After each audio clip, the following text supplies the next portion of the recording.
Hello dear students, आप सभी का फिर से वेलकम इस क्लास में। हम क्लास 12 का फिजिक्स पढ़ रहे हैं और उसमें जो एनसीईआरटी का मूविंग चार्जेस एंड मैग्नेटिज्म वो वाला चैप्टर हम पढ़ रहे थे, उसी को हम कंटिन्यू करेंगे। और जो आज का हमारा टॉपिक है magnetic field due to circular current carrying wire. ठीक है, तो पिछले केस में हमने बायोट-सैवर्ट लॉ का एप्लीकेशन करके एक स्ट्रेट वायर की वजह से मैग्नेटिक फील्ड कितना होता है उसका डेरिवेशन किया था, उसके ऊपर न्यूमेरिकल भी किए थे।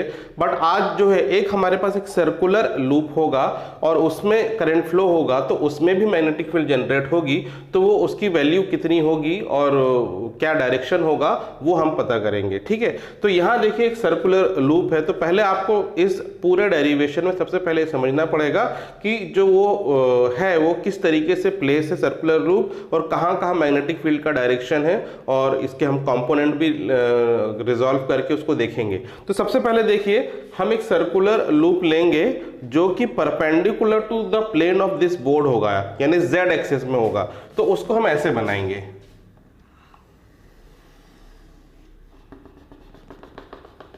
ठीक है, तो ये जो है एक सर्कुलर लूप है। तो जिसको समझने के लिए जैसे ये देखिए, ये जैसे मान लीजिए एक सर्कुलर ये एक लूप है, तो ये जो है ऐसे नहीं रखा है बोर्ड में, ऐसे नहीं रखा, ये इसको हमने ऐसे z एक्सिस में रखा है, इस तरीके से रखा है। अब लेकिन आप इसको बनाओगे कैसे? ये तो 2 डायमेंशन बोर्ड है, इसको आपको बनाना कैसे? तो थोड़ा सा ऐसे टिल्ट करके हमने यहाँ पे ऐसे बना दिया। तो भले ही ये आपको ओवल शेप का दिख रहा है, लेकिन समझना आपको यही है कि ये सर्कुलर शेप का है और ये इस तरह से यहाँ बोर्ड में परपेंडिकुलर टू बोर्ड रखा हुआ है। और इसमें जो करंट है ऐसे फ्लो हो रहा है, इस डायरेक्शन में ऐसे इसमें करंट फ्लो हो रहा है। मतलब ये करंट यहाँ से बाहर आया, फिर यहाँ से नीचे गया, फिर नीचे से फिर वापस पीछे से गोल घूमता हुआ फिर ऊपर से बाहर आएगा, फिर नीचे से अंदर जाएगा और ऐसे गोल गोल ये जो है करंट जो है इसमें मूव हो रहा है। तो यहाँ पे ऐसे करंट ऐसे मूव हो रहा है सर्कल में, और इस तरीके से परपेंडिकुलर टू दिस बोर्ड है और इस तरीके से करंट घूमता हुआ इसमें जा रहा है। ठीक है, अब देखिए इसमें क्या कुछ चीजें आप ध्यान में रखेंगे।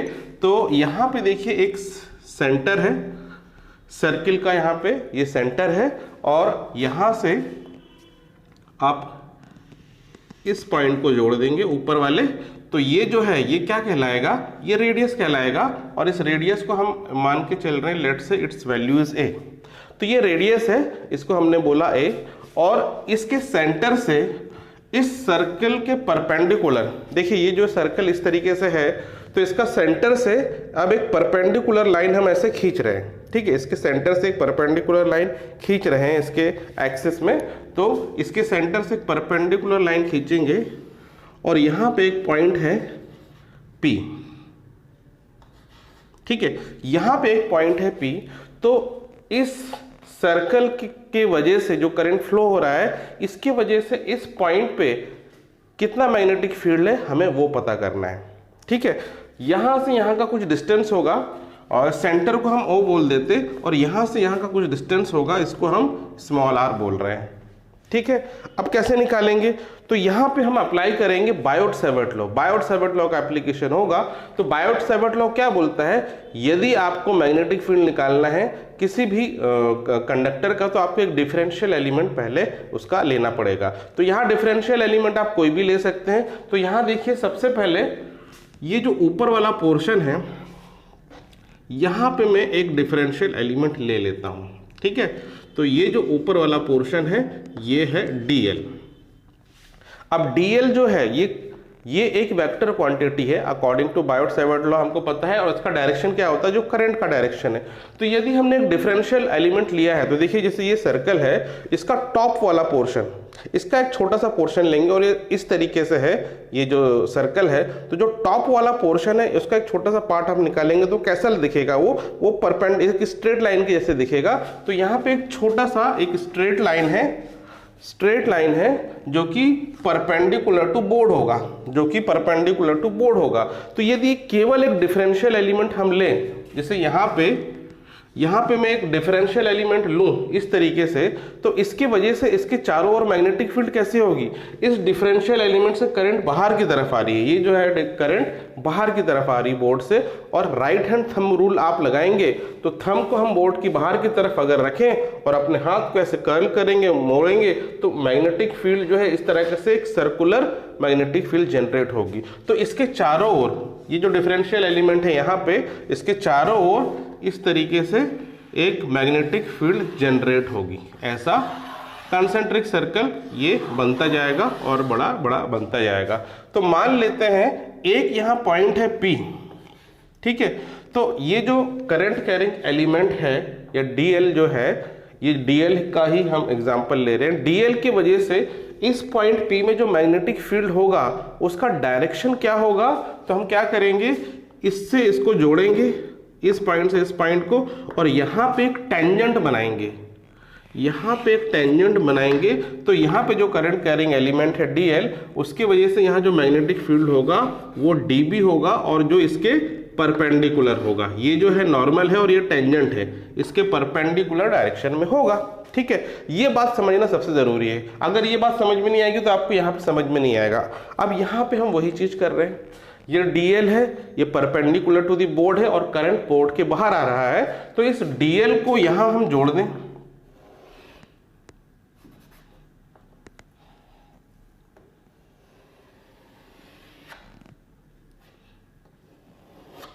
ठीक है। तो देखिए ये DL करंट कैरिंग एलिमेंट है, इसको पॉइंट P से हमने जोड़ दिया और यहां से यहां का कुछ डिस्टेंस होगा उसको हमने बोल दिया S, ठीक है। यहां से यहां के डिस्टेंस को हमने बोल दिया S। तो ये कौन सा है, कौन सी लाइन है, ये यही वाली लाइन है, ये वाली लाइन, ठीक है।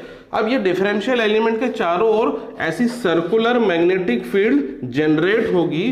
तो इस पॉइंट P पे भी एक सर्कल बनेगा जो पॉइंट P से होता हुआ जाएगा और यहाँ पे आप एक टेंजेंट खींचेंगे तो वो मैग्नेटिक फील्ड का डायरेक्शन होगा। तो यहाँ पे हम एक टेंजेंट खींचेंगे इस तरीके से, ठीक है। तो ये होगा DB। जिस तरह हमने यहाँ पे पॉइंट P पे एक सर्कल बनाया और यहाँ पे एक टेंजेंट खींचा, तो यहाँ हम बना नहीं रहे हैं, लेकिन इमेजिन आपको करना है कि पॉइंट, इसके चारों ओर सर्कुलर मैग्नेटिक फील्ड है, एक सर्कल जो बड़ा वाला बनेगा जो पॉइंट P से होता हुआ जाएगा और पॉइंट P पे टेंजेंट खींचेंगे तो इसकी वजह से यहाँ मैग्नेटिक फील्ड का डायरेक्शन आपको मिलेगा। तो ये जो है S और ये इसके परपेंडिकुलर है, ये जो है और ये परपेंडिकुलर है, ठीक है। ये बात समझ में आई आपको। अब देखिए ये जो DB है इसकी वैल्यू कितनी होगी, ये डिफरेंशियल एलिमेंट की वजह से ये DB की वैल्यू कितनी होगी, तो ये बायोट-सैवर्ट लॉ में बताता है this DB is equal to mu naught upon 4 pi into IDL sine theta upon R square. ये फॉर्मूले में लिखते हैं। अब जो R स्क्वायर है, R जो है यहाँ पे R की जगह है S, DL से पॉइंट P का डिस्टेंस S है, तो R की जगह हम यहां लिखेंगे सिंपली S स्क्वायर, ठीक है। अब रही बात साइन थीटा, ये थीटा किसके बीच का एंगल है, यहाँ जो हमने बायोट-सैवर्ट लॉ में पढ़ा था, ये जो थीटा होता है DL और R के बीच का एंगल, ठीक है। DL और R, यहाँ तो R नहीं है, यहाँ R की जगह हमने S लिया है, मतलब DL और S के बीच का एंगल है। तो DL देखिए क्या है, यहाँ DL है और ये S है। तो DL का डायरेक्शन क्या है, जैसे मैं यहाँ आपको बता दूं, यहाँ का डिफरेंशियल एलिमेंट जो हमने लिया था, DL जो है perpendicular to this plane of board है यानी Z एक्सिस, और ये है S। तो DL है परपेंडिकुलर टू द बोर्ड और ये देखिए ये S, तो इनके बीच में 90 डिग्री बनेगा कि नहीं बनेगा, ठीक है। ये DL है परपेंडिकुलर टू बोर्ड और ये Z है, ये S है, तो इनके बीच में 90 डिग्री बनेगा हमेशा। ये S ये जो S वाली लाइन है इस बोर्ड के प्लेन में कहीं भी हो जाए, ठीक है। तो ये DL से ये जो है हमेशा 90 डिग्री में ही रहेगा। तो ये जो थीटा है यहाँ पे इस केस में, ये जो थीटा है DL और S के बीच का एंगल है, ये 90 डिग्री है और साइन 90 की वैल्यू 1 होती है, तो इसलिए आप इसको 1 कर देंगे। तो DB is equal to mu naught upon 4 pi, और यहाँ थीटा की जगह मैं 90 लिख लेता हूँ यहीं पे, और ये हो जाएगा IDL अपॉन S स्क्वायर, ठीक है। इसको आप लिख लेंगे इक्वेशन नंबर 1 इस तरीके से, ठीक है। समझ में आया। तो ये हमने निकाला अभी DB। अब ये तो केवल निकला डिफरेंशियल एलिमेंट की वजह से, तो अब पूरे सर्कुलर वायर की वजह से कितना मैग्नेटिक फील्ड है वो आपको निकालना पड़ेगा। तो वो निकालने से पहले देखिए हम क्या करें, ये जो DB है इसको हम दो कंपोनेंट में रिजॉल्व कर सकते हैं, एक हॉरिजॉन्टल कंपोनेंट और एक वर्टिकल कंपोनेंट। और यहाँ पे देखिए ये जो एंगल है, ये एंगल मैं ले रहा हूँ फाई, ठीक है, ये एंगल फाई है। अब हम क्या करते हैं, इसको कंपोनेंट में रिजॉल्व करने के लिए हम क्या करें, एक ये वाला कंपोनेंट होगा, ये हॉरिजॉन्टल कंपोनेंट, और ये डीबी का वर्टिकल कंपोनेंट। इस तरीके से दो कंपोनेंट में हम रिजॉल्व कर सकते हैं। अब क्योंकि ये फाई है और ये आर और ये वर्टिकल कंपोनेंट इनके बीच 90 डिग्री होगा, तो ये फाई और ये 90 माइनस फाई हो जाएगा। ठीक है, ये जो है ये 90 माइनस फाई हो जाएगा, और फिर एस और डीबी ये भी एक दूसरे के परपेंडिकुलर है। अगर ये 90 माइनस फाई है तो ये वाला एंगल, ये वाला जो एंगल है, ये वाला एंगल भी फाई हो जाएगा। तो ये फाई है, इसको हमने फाई माना है, इसलिए ये वाला एंगल फाई हो जाएगा। तो डीबी का जो वर्टिकल कंपोनेंट है ये वाला, ये क्या बन जाएगा, this will be DB cos phi. ठीक है, यदि देखिए अगर आप ये वाला एंगल लेते हैं तो ये साइन हो जाएगा, लेकिन मैंने ये वाला एंगल लिया है, ये वाला एंगल लिया है, तो ये कॉस फाई बन गया है। अब डीबी का ये वर्टिकल कंपोनेंट है, ये डीबी कॉस फाई है क्योंकि मैंने ये वाला एंगल लिया है, और इसका ये वाला जो कंपोनेंट है ये बन जाएगा डीबी साइन फाई। ठीक है, इस तरीके से समझ में आ रहा है। अब देखिए, ये तो था हमने यहाँ एक डिफरेंशियल एलिमेंट लिया, उसके वजह से मैग्नेटिक फील्ड। इसके अपोजिट यहाँ नीचे की तरफ यहाँ एक और डिफरेंशियल एलिमेंट होगा डीएल, और इसमें करंट का डायरेक्शन क्या होगा, इनसाइड द बोर्ड।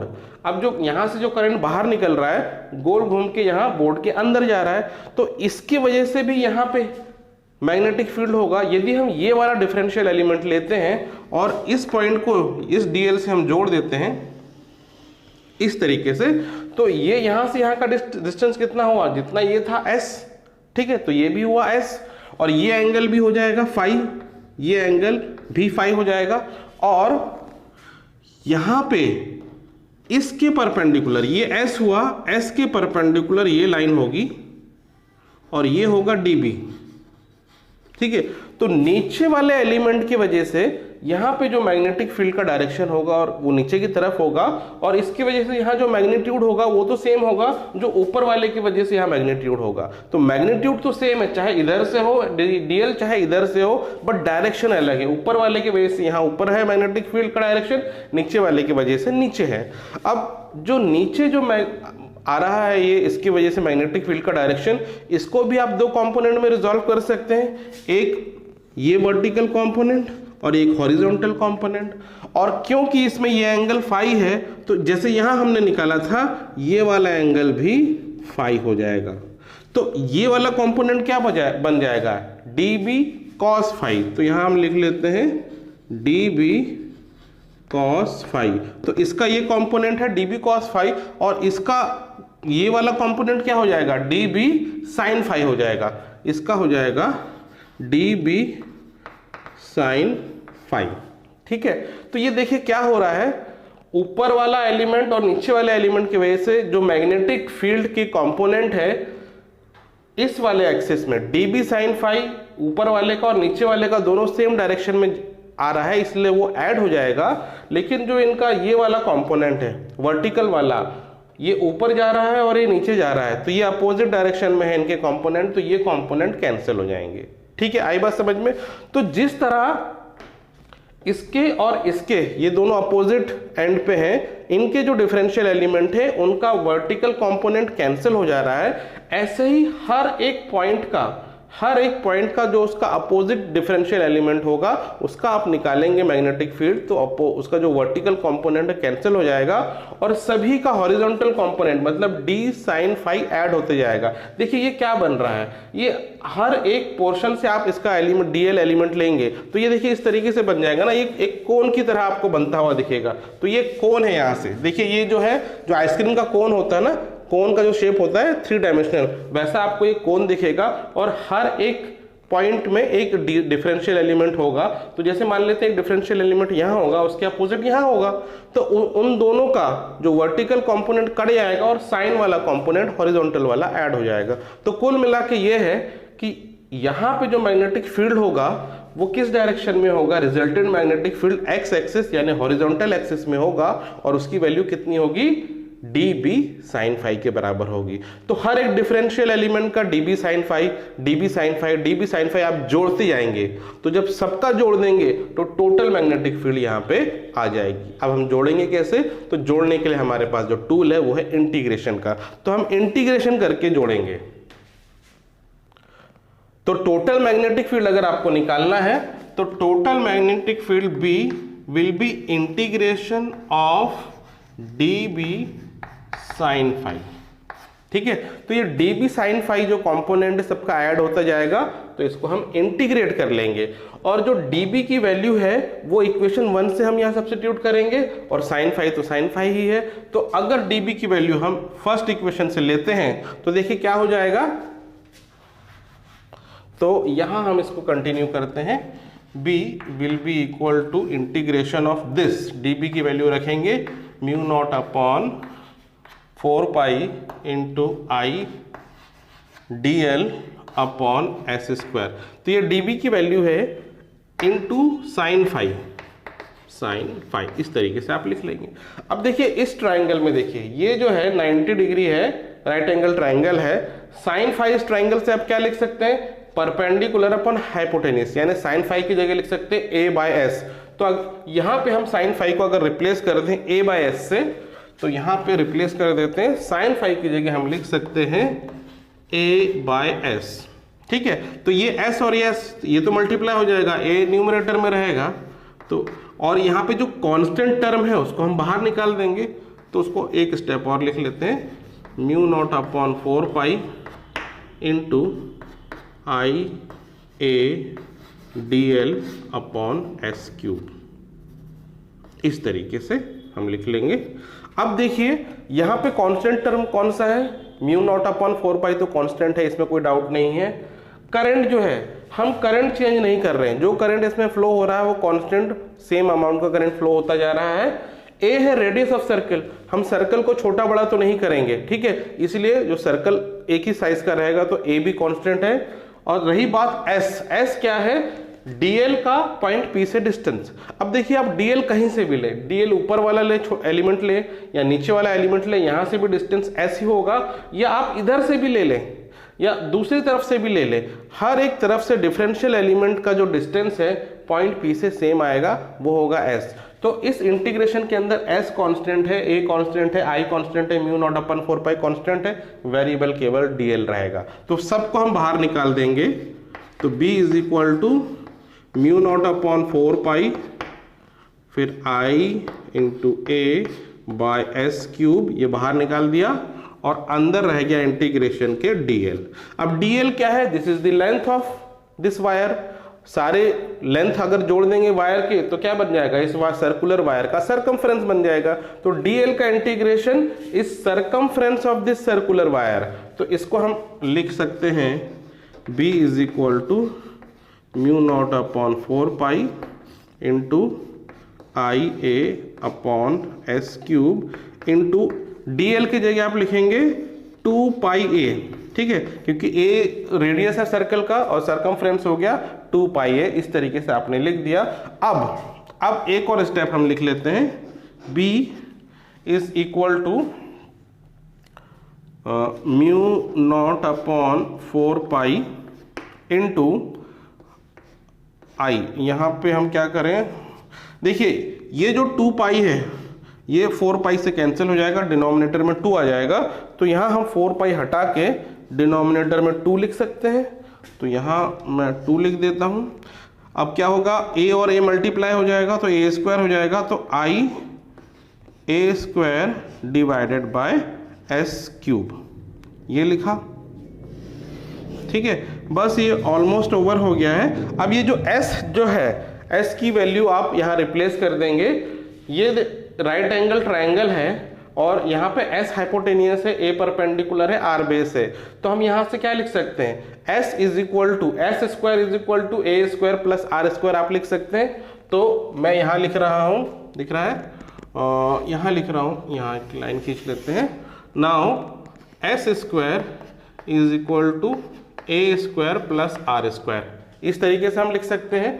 तो s क्या हो जाएगा? s is equal to a square plus r square power half, इस तरीके से लिख सकते हैं। आपने दोनों तरफ स्क्वायर रूट ले लिया तो इस तरीके से हम इसको लिख सकते हैं। अब देखिए हमको यहाँ एक्स क्यूब चाहिए, तो एस क्यूब क्या हो जाएगा, एस क्यूब हो जाएगा a square plus r square power 3/2। जब इसको आप क्यूब करेंगे तो इसकी पावर हो जाएगी 3/2। अब हम क्या करें, इस इक्वेशन में s की वैल्यू अगर ये रख देंगे तो आपका एक्सप्रेशन आ जाएगा। तो अब इसके लिए यहां पे हम जगह बना लेते हैं। तो देखिए अब यही जो एक्सप्रेशन है b is equal to mu naught upon 2 I a square whole divided by s cube की जगह ये लिखना है आपको a square plus r square power 3/2। तो this is final expression,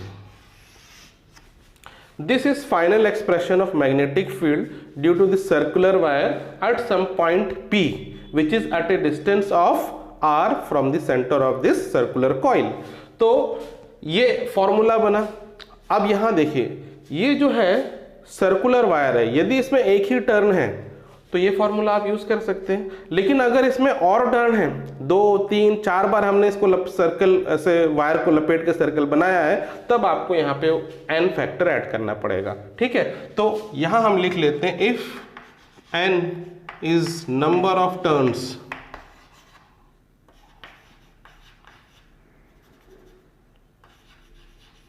in circular coil then, तो ये वाला फॉर्मूले में आप सिंपली n को ऐड कर देंगे, n मल्टीप्लाई हो जाएगा तो वो आपका फॉर्मूला बन जाएगा।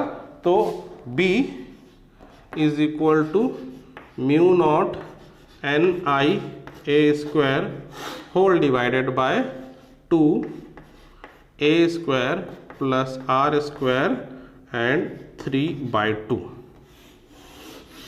इस तरीके से। तो ये हुआ मैग्नेटिक फील्ड का फॉर्मूला। ठीक है, तो ये देखिए ये पूरा डेरिवेशन है। तो यहां पे आपको सबसे इंपॉर्टेंट है कि आपको समझना है कि प्लेस कैसा है ये सर्कुलर कॉइल, मैग्नेटिक फील्ड का डायरेक्शन क्या है, कौन से कंपोनेंट कट रहे हैं और कौन से कंपोनेंट ऐड होते जा रहे हैं, और फाइनली ये आपका आंसर आना चाहिए। तो ये तो हुआ मैग्नेटिक फील्ड का फॉर्मूला एट दिस पॉइंट, कहां पे, सेंटर से कुछ डिस्टेंस पे। अब यहाँ पे एक स्पेशल केस बनता है, यदि जो ये पॉइंट P था, ये तो था हमारा पॉइंट P, यदि ये पॉइंट यहीं पे आ जाए सर्कल के सेंटर पे, तब मैग्नेटिक फील्ड क्या होगा, तो उसका भी एक्सप्रेशन हम निकालते हैं। तो अब एक स्पेशल केस आप लिख लीजिए, magnetic field at the centre of the coil. ठीक है, magnetic field at the centre of coil. तो सेंटर ऑफ कॉइल में क्या होगा, देखिए R जो है R 0 हो जाएगा। सेंटर ऑफ कॉइल में पॉइंट P का डिस्टेंस O से कितना हो गया, 0 हो जाएगा। तो इस एक्सप्रेशन में यदि R को आप 0 कर देंगे तो magnetic field at the centre of the coil आपको मिल जाएगा। तो इसी एक्सप्रेशन को हम ऐसे लिखेंगे, B is equal to mu naught n I a square whole divided by 2। अब यहाँ पे देखिए R तो 0 हो गया, केवल A बचेगा, और ए स्क्वायर की पावर 3/2 है, तो दोनों की पावर मल्टीप्लाई होकर 2 कट जाएगा, तो क्या बचेगा, ए क्यूब बचेगा डिनोमिनेटर में। तो डिनोमिनेटर में ए क्यूब बचेगा और ऊपर ए स्क्वायर है, तो ये इससे कट भी जाएगा। तो मैग्नेटिक फील्ड का फॉर्मूला क्या बन जाएगा, B is equal to mu naught n I whole divided by 2a। तो ये देखिए ये फॉर्मूला बना मैग्नेटिक फील्ड का at the centre of coil, ये होगा। ठीक है, तो अभी समझ में आया। तो ये तो हुआ फॉर्मूला। अब इसके ऊपर हम जरा कुछ क्वेश्चन करते हैं। अब देखिए ये एक क्वेश्चन है और यहाँ पे आपको एक वायर दिया हुआ है, PQ स्ट्रेट वायर है। फिर यहाँ पे आके ये वायर जो है एक सेमी सर्कल शेप ले लेता है, फिर यहाँ पे एक स्ट्रेट वायर बन जाता है। तो ये पूरे वायर की वजह से यहाँ पे centre of this semi circle में कितना मैग्नेटिक फील्ड होगा आपको ये पता करना है। तो देखिए, तो यहाँ हमको मैग्नेटिक फील्ड पता करना है। इस सेमी सर्कल का रेडियस स्मॉल r हो रहा है। तो यहाँ पे देखिए 3 पोर्शन है हमारे पास, PQ, फिर ये सेमी सर्कल, फिर ये ST। तो पी क्यू और एस टी की वजह से यहाँ तो मैग्नेटिक फील्ड जीरो होगा, क्योंकि हमने जो स्ट्रेट वायर वाला जो हमने डेरिवेशन किया है उसमें इन वायर की वजह से इस पॉइंट पे देखिए, जो स्ट्रेट वायर होता है करंट कैरिंग, इसके इधर और इधर मैग्नेटिक फील्ड तो होगा, लेकिन इसके जस्ट ऊपर और इसके जस्ट नीचे इस पॉइंट पे मैग्नेटिक फील्ड जीरो होता है, बिकॉज जो फॉर्मूला है उसमें साइन फाई 1 और साइन फाई 2 दो चीज होती है। तो फाई 1 फाई 2 एक 0 डिग्री और एक 180 डिग्री हो जाता है, तो उस वजह से वो पूरा टर्म जीरो हो जाता है। तो ये बस ध्यान रखो, आपकी जो स्ट्रेट वायर है इसके ऊपर और नीचे वाले पॉइंट पे मैग्नेटिक फील्ड होता है जीरो। ठीक है, तो देखिए अब यहाँ पे क्या है, जो पी क्यू है ये एक स्ट्रेट वायर है, इसके जस्ट ऊपर है ये पॉइंट, तो इसकी वजह से कोई मैग्नेटिक फील्ड नहीं होगा। और वैसे जो एस टी है इसके जस्ट पीछे है ये पॉइंट, तो यहाँ पे भी मैग्नेटिक फील्ड इसकी वजह से नहीं होगा, केवल ये जो सेमी सर्कल वाला पोर्शन है इसके वजह से होगा मैग्नेटिक फील्ड। तो यदि अगर सेमी सर्कल नहीं पूरा सर्कल होता तो उसका जो मैग्नेटिक फील्ड का फॉर्मूला है ये हमें पता है, ये magnetic field at the centre of the circle वाला केस है, magnetic field at the centre of the circle, और ये वाला फॉर्मूला हम अप्लाई करते हैं magnetic field at the centre में। तो अगर ये पूरा सर्कल होता तो मैग्नेटिक फील्ड कितना होता, ये होता इस फॉर्मूले से म्यू नॉट, देखिए n तो यहाँ 1 है क्योंकि यहाँ पे एक ही बार टर्न है, तो n यहाँ पे 1 है, म्यू नॉट इंटू करंट यहाँ पे है I upon 2a, a radius है सर्कल का, यहाँ पे रेडियस r है तो हम यहाँ r लिख देंगे। अब क्योंकि ये पूरा सर्कल नहीं है, ये हाफ सर्कल है, तो इसीलिए यहाँ पे हम केवल हाफ मल्टीप्लाई करेंगे, तो ये 4 हो जाएगा, 2 टू द डिनोमिनेटर में 4 हो जाएगा, और ये है magnetic field at this point. समझ में आया? तो ये एक सिंपल सा हमने एग्जांपल किया था। अब एक डिफरेंट टाइप का क्वेश्चन करते हैं। अब ये देखिए यहाँ पे एक दूसरा क्वेश्चन है, यहाँ पे एक ऐसा स्ट्रेट वायर है, यहाँ जाके सर्कल का शेप ले लेता है और फिर यहाँ से स्ट्रेट हो जाता है। यदि ये स्ट्रेट वायर को हम सर्कल के सेंटर से जोड़ते हैं तो ये 90 डिग्री बनता है, तो इसके सेंटर पे, सर्कल के सेंटर पे कितना मैग्नेटिक फील्ड होगा हमें ये पता करना है। ठीक है, तो जैसे कि पिछले केस में हमने किया था, ये स्ट्रेट वायर और ये स्ट्रेट वायर की वजह से यहाँ मैग्नेटिक फील्ड जीरो होगा, तो ये कैलकुलेट नहीं करना है आपको, ये सर्कुलर पोर्शन की वजह से होगा। अब ये कंप्लीट सर्कल नहीं है, अगर कंप्लीट सर्कल होता तो मैग्नेटिक फील्ड कितना होता, B is equal to mu I upon 2r, इतना होता। लेकिन ये पूरा सर्कल नहीं है, देखिए ये 90 डिग्री है, तो ये वाला पार्ट कितना रह गया। तो जैसे इसको समझने के लिए अगर मैं एक और सर्कल बनाऊं, ठीक है, इसको इस तरीके से अगर मैं दो परपेंडिकुलर डायमीटर बनाता हूं, और अगर इसका ये वाला भाग, ये 90 डिग्री वाला पार्ट है, इसको अगर हटा दिया मैंने, तो ये क्या बच गया, 3/4 बच गया ना, ये वाला 3/4 पार्ट है। तो ऐसे ही ये जो सर्कल का ये 3/4 पार्ट हो गया। तो टोटल मैग्नेटिक फील्ड पूरे सर्कल की जितनी होती है उसमें आप 3/4 मल्टीप्लाई कर देंगे, तो टोटल मैग्नेटिक फील्ड यहाँ पे आपकी निकल आएगी। ठीक है, समझ में आया? तो चलिए अब एक और क्वेश्चन करते हैं, थोड़ा डिफरेंट टाइप का।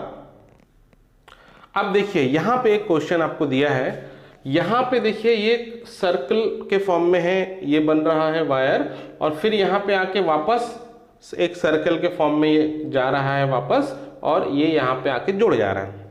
ठीक है, तो इसमें करंट इस तरीके से फ्लो हो रहा है, देखिए इस तरीके से फ्लो हो रहा है। तो अब ये जो है, ये दोनों का जो है ये एक सर्कल के पार्ट है, और कैसे सर्कल के पार्ट है, जो कंसेंट्रिक सर्कल है। मतलब ये जो आप सर्कल बनाएंगे, ये पूरा सर्कल अगर बनेगा उसका सेंटर ये होगा, और इसको भी आप पूरा अगर बड़ा बनाएंगे तो उसका सेंटर ये होगा।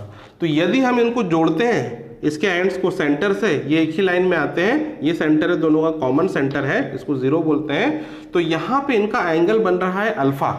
ठीक है, यहाँ पे जो एंगल बन रहा है वो एंगल बन रहा है अल्फा, और जो छोटा वाला जो सर्कल होगा, यानी ये वाला, इसका रेडियस a है, और बड़े वाले सर्कल का रेडियस होगा b। तो ये पूरे सिस्टम के वजह से यहाँ मैग्नेटिक फील्ड कितना होगा आपको बताना है। तो यहाँ देखिए हम क्या करेंगे, सबसे पहले ये PQ वाला जो पोर्शन है इसकी वजह से हम निकालेंगे कि यहाँ मैग्नेटिक फील्ड कितना होगा, लेट से वो होगा b। ठीक है, फिर हम ये वाले पोर्शन की वजह से निकालेंगे, यहाँ सेंटर पे मैग्नेटिक फील्ड, लेट से वो हो जाएगा B2, इसकी वजह से हम B1 मान लेते हैं, इसकी वजह से B2। अब देखिए क्योंकि यहाँ पे जो डायरेक्शन है करंट का ये एंटी क्लॉकवाइज है, तो यहाँ पर डायरेक्शन जो होगा इसकी वजह से वो अलग होगा, एंटी क्लॉकवाइज है तो यहाँ पे नॉर्थ पोल बनेगा इसकी वजह से, और ये क्लॉकवाइज है तो साउथ पोल बनेगा इसकी वजह से। तो जब रिजल्टेंट मैग्नेटिक फील्ड आप निकालेंगे तो टोटल जो डिफरेंस होगा वो आप निकालेंगे। तो टोटल मैग्नेटिक फील्ड यहाँ पे हो जाएगा B1 माइनस B2। ठीक है, तो अभी एक एक करके हम करते हैं। सबसे पहले PQ वाले पोर्शन की वजह से कितना मैग्नेटिक फील्ड होगा उसको हम बोलेंगे B1। ठीक है, तो B1 हम निकाल रहे हैं ये वाले पोर्शन की वजह से। अगर ये सर्कल कंप्लीट होता तो कितना होता magnetic field, according to this formula mu naught I upon 2a, radius इसका a है तो ये होता। लेकिन ये पूरा सर्कल नहीं है, इस सर्किल का कितना पार्ट होगा, तो ये सर्किल का कितना पार्ट होगा, सिंपली अल्फा अपॉन 2 पाई। ठीक है, पूरा सर्कल कितने डिग्री का होता है, 2 पाई एंगल होता है पूरे सर्किल का, और केवल अल्फा एंगल का पार्ट कितना हो जाएगा, तो अल्फा बाय 2 पाई आप करेंगे सिंपली। ठीक है, तो ये आ गया B1। अब ऐसे ही B2 आप निकालेंगे, B2 भी mu naught I upon 2b। बस यहाँ ध्यान रखेंगे जो दूसरा वाला पार्ट है यानी SR वाला पार्ट, इसकी वजह से जो है यहाँ मैग्नेटिक फील्ड होगा वो निकाल रहे हैं, और इसका रेडियस है b, तो रेडियस में आपने b लिख दिया। अब ये भी कितना पार्ट होगा, ये भी जो है पूरा सर्कल का अल्फा बाय 2 पाई पार्ट होगा, तो यहाँ पे हम मल्टीप्लाई कर देंगे अल्फा अपॉन 2 पाई। तो नेट रिजल्टेंट मैग्नेटिक फील्ड कितना होगा यहाँ पे, the net will be B is equal to simply B1 minus B2। B1 और B2 को माइनस करेंगे तो आपको रिजल्टेंट मिल जाएगा। तो यहाँ हम कर लेते हैं B is equal to B1 की ये वैल्यू है mu naught I upon 2a alpha by 2 pi minus mu naught I alpha upon 2b into 2 पाई। इस तरीके से ये B1 ये B2, अब इसमें से जो जो कॉमन है आप उसको निकाल लो तो हो गया आपका। ठीक, B is equal to numerator में क्या कॉमन है, देखिए mu naught I alpha, mu naught I alpha, numerator से निकाल सकते हैं आप mu naught I into alpha. Denominator से क्या कॉमन है, देखिए 2 टू ज़ा 4 पाई है ना, 2 टू ज़ा 4 पाई, तो डिनोमिनेटर में आप 4 पाई कॉमन निकाल लेते हैं। फिर ब्रैकेट में क्या बच गया, यहाँ बच गया 1 अपॉन a और यहाँ बच गया माइनस 1 अपॉन b। ठीक है, तो ये जो है magnetic field, final magnetic field की वैल्यू है इस तरह। ठीक है, तो आई होप अब आपको ये क्वेश्चन समझ में आ गए होंगे, इसका डेरिवेशन भी समझ में आ गया होगा। यदि आपको किसी पार्ट में डाउट है तो कमेंट करके बता सकते हैं। आज की क्लास के लिए हम इतना ही पढ़ेंगे। That's all for today, take care of yourself and have a nice day.